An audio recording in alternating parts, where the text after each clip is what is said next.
Hello and welcome to your own channel lifeline. आशा करते हैं सब लोग अच्छे हैं, खुश हैं, because we learn in self grooming कि हमें खुश कैसे रहना होता है। इस हफ्ते हम लोग आज़ादी के बारे में कुछ बात करेंगे। The so called independence day. कड़ी लड़ाई के बाद हमें आज़ादी मिली थी 15 अगस्त 1947 को। आज़ादी के उन वीरों पर एक शायरी सुनाता हूँ।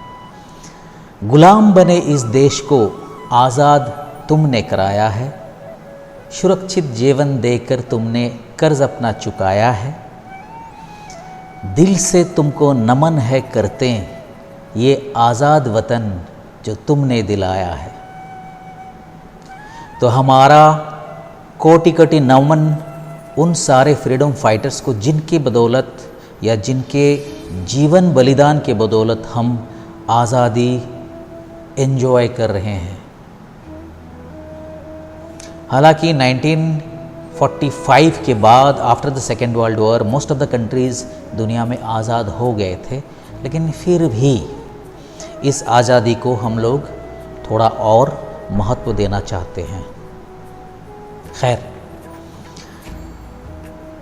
एक छोटी सी कहानी सुनाता हूँ, नॉट ऑन आज़ादी but on self grooming, how one can raise his or her confidence. एक किसान अपने गधे को लेकर जा रहा था अपने फार्म हाउस पे, जहाँ पे उसे अपने गधे से खेत जुतवाना था। गधे से बहुत सारे काम कराए जाते हैं, इसलिए नहीं कि वो गधे हैं, बल्कि इसलिए क्योंकि वो बहुत मेहनती जानवर होता है। तो जाते समय अचानक एक गड्ढा आया सामने, जो देखा नहीं गधे ने ठीक से, और बेचारा उसमें गिर गया। वो काफ़ी बड़ा था। किसान, हालांकि उसके पास रस्सी नहीं थी, तो उन्होंने वैसे ही कोशिश किया काफ़ी देर, और चूंकि वो जगह वीरान था तो किसी की मदद भी उस किसान को नहीं मिल पाया। तो वो लाख कोशिश के बाद 1-2 घंटे बीत गए, उसको लगा कि ये मेरे लिए नामुमकिन है, और गधा जो है उस गड्ढे के दलदल में फंसता जा रहा था। तो किसान ने सोचा कि ये 1-2 घंटे में दलदल में ही फंस के मर जाएंगे और बहुत कष्ट होगा इस गधे को, प्यारा गधा था। तो किसान ने क्या किया, मन में ये सोचा कि चलो इसकी तो मौत होनी ही है, तो इसकी मौत को थोड़ा सा हम आसान कर देते हैं। मैं ऊपर से मिट्टी डाल डाल के इस गड्ढे को भर देता हूँ, ताकि वो जल्दी ही मौत की नींद में सो जाए गधा और उसको कष्ट ना हो। ये सोच के उसके हाथ में फावड़ा था, उसने फावड़े को लेके जस्ट बगल से मिट्टी काट काट कर उस गड्ढे में गिराता रहा, और बेसिकली वो गधे के ऊपर गिराता रहा, और गधे ने जो है मिट्टी को ऐसे बिखर देता ताकि उसके बदन पे मिट्टी ना, क्योंकि उसको तो पता नहीं चल रहा था कि उसके मालिक क्या सोच रहा है। और जो ऐसे ऐसे करता तो मिट्टी उसके बदन से नीचे गिरता जाता, और गिरते गिरते गिरते गिरते मिट्टी का ढेर बनता गया। और गधे क्या किया कि उस मिट्टी पर चढ़ता गया, और एक समय ऐसा आया कि उस मिट्टी के ढेर पर चढ़ के गधा अपने आप गड्ढे से निकल गया। किसान सोचा कि अरे, मैं तो इसको मारने जा रहा था, केस तो उल्टा हो गया। चलो, गधा नहीं मरा और ये खुद निकल के भी आया, लेकिन मैंने जिस मकसद से मिट्टी डाल रहा था उस गड्ढे पर, वो कुछ अलग ही रंग दिखाया।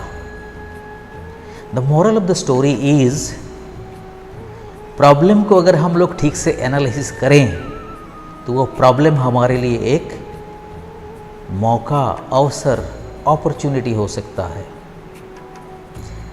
ये उन लोगों के लिए बहुत ज़्यादा बेहतर है जो टीचर्स हैं।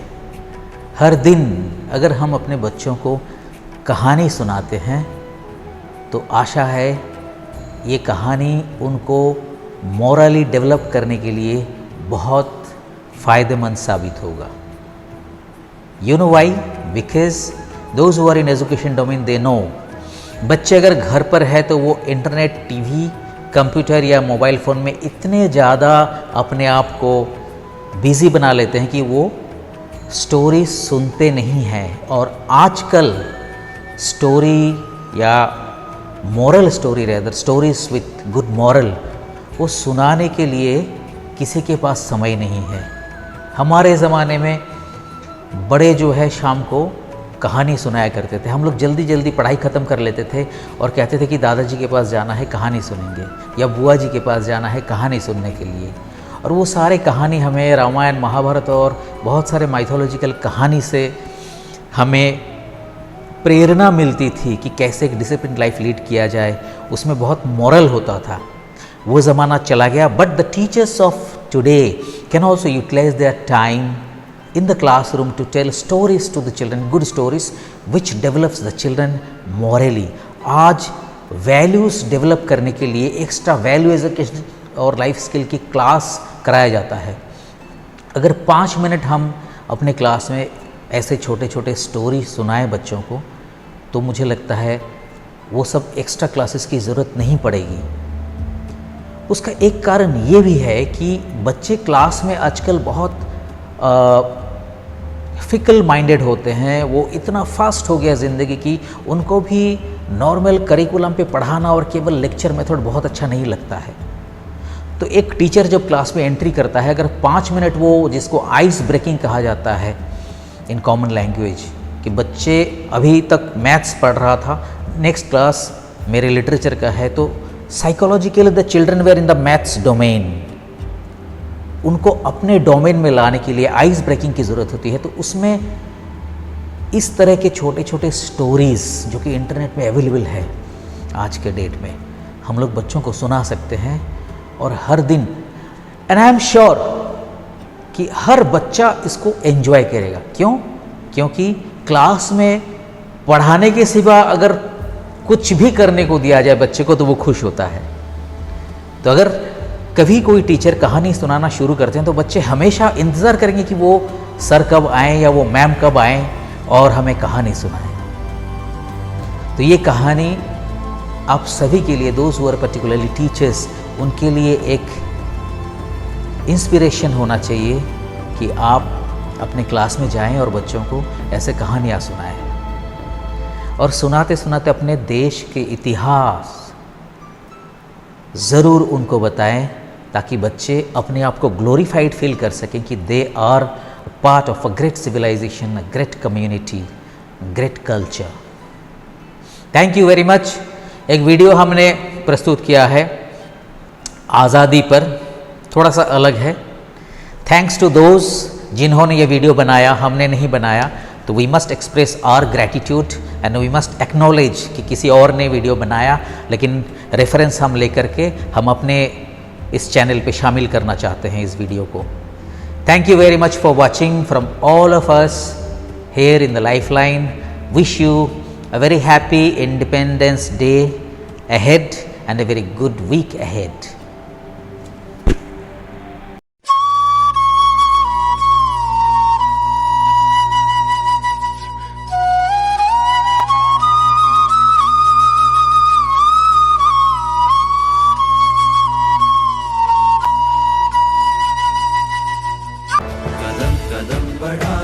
खुशी के गीत गाए जा, ये जिंदगी है कौम की, तू कौम पे तू हिंद आगे बढ़, तू कभी न डर, के दुश्मनों का सर तेरे वतन बढ़ाए जा।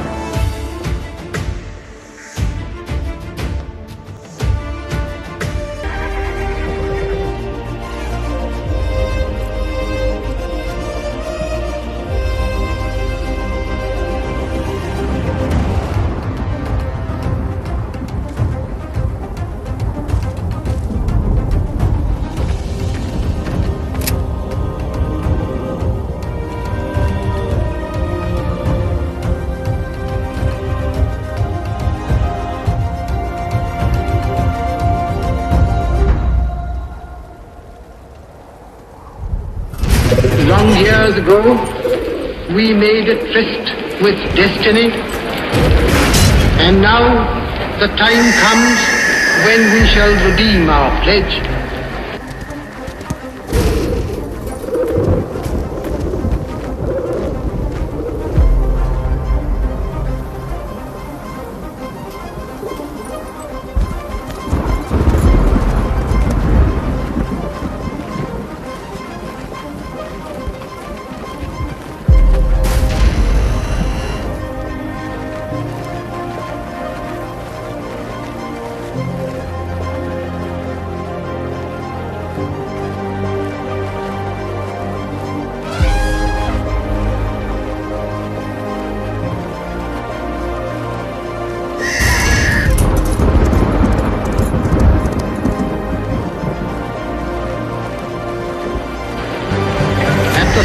of the midnight hour, when the world sleeps, India will awake to life and freedom.